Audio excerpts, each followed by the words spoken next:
A broken lawman running from his past finds an unconscious woman beside an overturned wagon in the desert, and saving her life becomes the first step towards saving his own shattered heart. Subscribe to Wild Sky Stories. Turn on the bell icon so you can do not miss any new video. The desert stretched endlessly before Caleb Morgan, a sea of rust-colored earth broken only by scattered mesquite and the occasional outcropping of weathered rock. He'd been riding for 3 days straight, putting distance between himself and the ghosts that haunted him in every town he passed through. At 32 years old, he had seen enough bloodshed and heartache to last 3 lifetimes.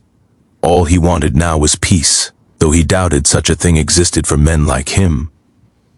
His horse, a sturdy gray mare named Tempest, snorted and slowed her pace. Caleb trusted the animal's instincts more than his own tired eyes. He squinted against the harsh afternoon sun, scanning the horizon until he saw what had caught her attention. A wagon sat overturned near a dried creek bed, one wheel spinning lazily in the hot wind. 2 horses lay motionless in their harnesses, and scattered belongings littered the ground like the aftermath of a violent storm. Caleb's hand moved instinctively to the revolver at his hip as he urged Tempest forward. As he drew closer, his heart seized in his chest. A woman lay crumpled beside the wagon, her dress torn and stained with dirt and what appeared to be blood. Her dark hair had come loose from its pins and spread across the ground like spilled ink. She wasn't moving. Caleb dismounted before Tempest had fully stopped, his boots hitting the ground hard as he rushed to the woman's side. He dropped to his knees and pressed 2 fingers to her throat, relief flooding through him when he felt the weak but steady pulse beneath her skin.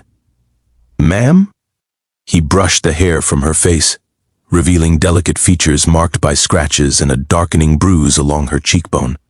"Can you hear me?" Her eyelids fluttered, and for a moment he caught a glimpse of eyes the color of spring grass before they closed again. A soft moan escaped her cracked lips. Caleb looked around, reading the signs left in the dust. Multiple hoofprints surrounded the wagon, at least 4 riders, maybe 5. They had been here recently, perhaps only a few hours ago. The dead horses had been shot, not injured in any accident. This was no simple robbery. This was something far more sinister. He gathered the woman carefully in his arms, noting how light she felt, how fragile. She couldn't have been more than 25. And everything about her, from her delicate hands to her finely made dress, spoke of a gentler life than the harsh frontier typically offered. "I've got you," he murmured, though he doubted she could hear him. "I don't know who did this to you, but I swear on my life, they won't touch you again." He carried her to where Tempest waited patiently and managed to mount with the woman cradled against his chest. He knew of an abandoned homestead about an hour's ride east, a place where they could shelter while she recovered. He would need to return for supplies from the wagon, but getting her to safety came first. As they rode, she stirred occasionally, sometimes crying out words he couldn't understand. Once she clutched at his shirt with surprising strength, and he felt something break loose inside his chest, some wall he had built long ago to protect himself from caring too deeply about anyone. The homestead was exactly as he remembered it, a small cabin with a stone fireplace abandoned when the family who built it couldn't make their claim work. The roof was intact, and the walls would provide shelter from the elements. Caleb carried the woman inside and laid her gently on the narrow bed in the corner, covering her with a blanket he found in a trunk. He spent the next hour riding back to the wagon, salvaging what he could. He found a carpet bag filled with women's clothing, a lockbox that had been broken open and emptied, some preserved food, and a leather journal with the initials EM embossed on the cover. He didn't open it. Whatever secrets it held weren't his to know, unless she chose to share them. When he returned to the cabin, the woman's eyes were open. She watched him enter with an expression of pure terror, pressing herself back against the wall like a cornered animal. "Easy now," Caleb said softly, setting down his burden and holding up his hands to show he meant no harm. "I found you by your wagon. You've been hurt, but you're safe here. I'm not going to hurt you." She stared at him for a long moment, her green eyes searching his face for any sign of deception. Whatever she saw must have satisfied her, because some of the tension left her shoulders. Who? Her voice came out as a rasp, and she winced. Caleb moved slowly to the water canteen he had brought and poured some into a tin cup. He approached the bed carefully, offering it to her. "Drink this. Small sips." She took the cup with trembling hands and drank, never taking her eyes off him. "My name's Caleb Morgan," he said, settling into a chair a respectful distance from the bed. "I was passing through and I found your wagon. Can you tell me what happened?" The cup began to shake violently in her hands. Tears spilled down her cheeks, carving paths through the dust and dried blood on her face. "They came out of nowhere," she whispered. "4 men. They killed Mr. Patterson. He was driving the wagon. They took everything valuable and—" She stopped, a sob catching in her throat. "Did they hurt you?" Caleb asked, his voice gentle even as rage began to simmer in his blood. She shook her head. "The leader. He wanted to take me with them. But I fought, and when I tried to run, I fell and hit my head. When I woke up, they were gone. I don't know why they left me." Caleb suspected he knew. They probably thought she was dead, or perhaps they heard something that spooked them and decided she wasn't worth the trouble. Whatever the reason, he thanked God for it. "Do you have a name?" he asked. She looked at him for a long moment. "Eliza," she finally said. "Eliza McKenna, bruh." For the next several days, Caleb nursed Eliza back to health. Her physical wounds healed quickly, the bruises fading from purple to yellow, the scratches closing into thin pink lines.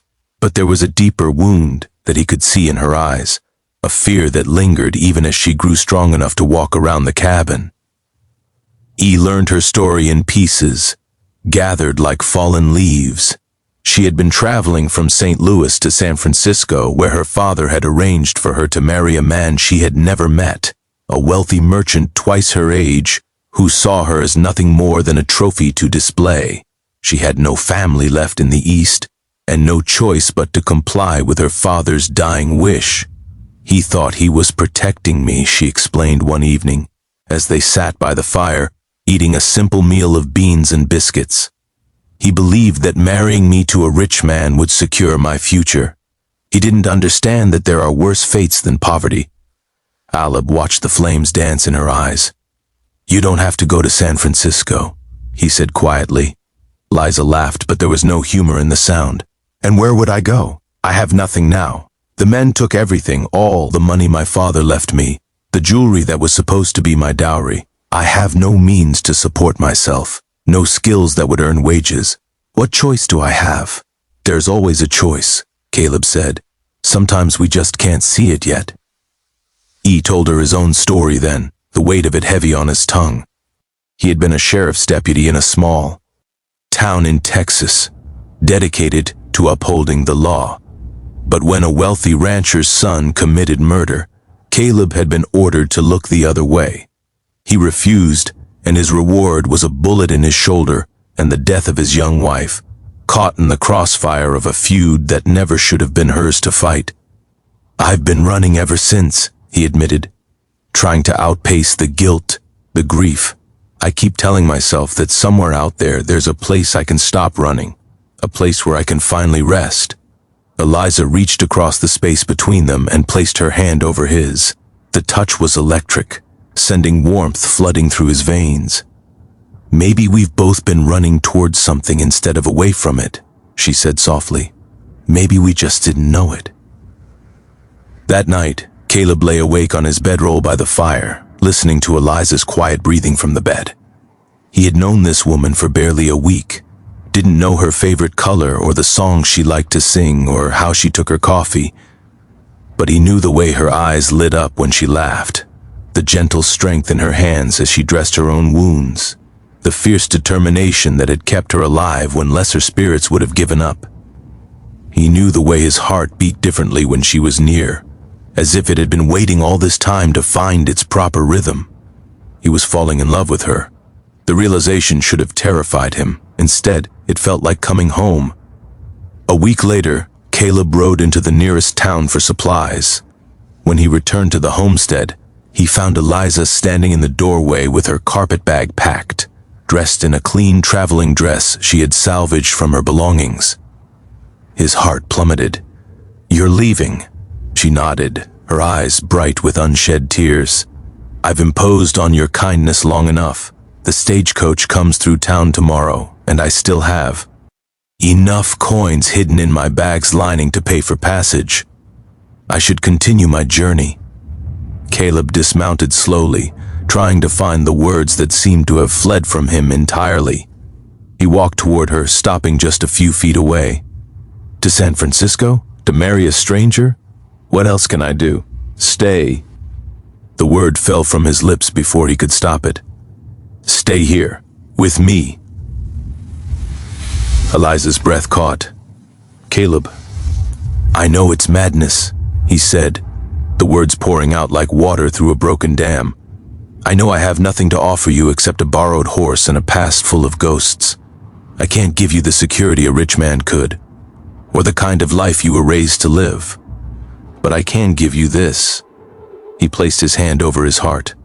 "I can give you every beat, every breath, every sunrise and sunset for as long as I draw air. I can give you a partner who will stand beside you through whatever storms come our way. I can give you love, Eliza, the kind of love I thought died with my wife, the kind I never believed I would feel again." Tears were streaming down her face now, but she was smiling. "You barely know me. I know that you're brave," he said, stepping closer. "I know that you're kind. I know that you hum when you cook and talk to my horse like she's a person and fold your hands in your lap when you're nervous. I know that my heart recognized you the moment I saw you lying in that desert, like it had been searching for you all along without my knowing." He reached up and gently wiped a tear from her cheek. "I know that I want to spend the rest of my life learning everything else." Eliza dropped her carpet bag. She stepped forward and placed both hands on his chest, feeling his heart thunder beneath her palms. "I don't need a rich man," she whispered. "I don't need security or fine things or a house in San Francisco. I need someone who looks at me the way you're looking at me right now. I need someone whose touch makes me feel safe instead of afraid. I need—" Her voice broke. "I need you, Caleb Morgan. I need you." He kissed her then, softly at first and then with all the desperate longing that had been building inside him since the moment he found her. She tasted like hope and new beginnings, like everything he had stopped believing he deserved. Her arms wrapped around his neck, pulling him closer, and he knew with absolute certainty that he would never let her go. They were married in the small church in town 3 weeks later, with the preacher's wife and the general store owner as witnesses. Eliza wore a simple white dress that the preacher's wife had altered for her, and wildflowers braided into her dark hair. Caleb wore his cleanest shirt and the smile of a man who had found grace where he least expected it.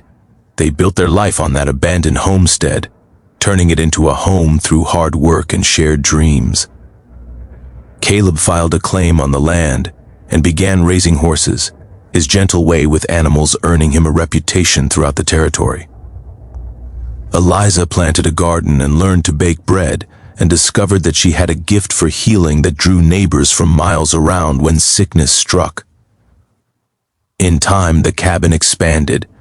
Caleb added rooms as they were needed, first a proper kitchen, then a nursery that was soon filled with the laughter of a dark-haired daughter they named Hope, and 2 years later, a son with his father's gray eyes whom they called Samuel.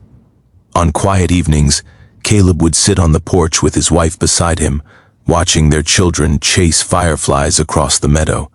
Sometimes Eliza would slip her hand into his, and he would marvel at the journey that had brought them together, the violence and the loss, the loneliness and the despair, all of it leading to this moment of perfect peace. "Do you ever regret it?"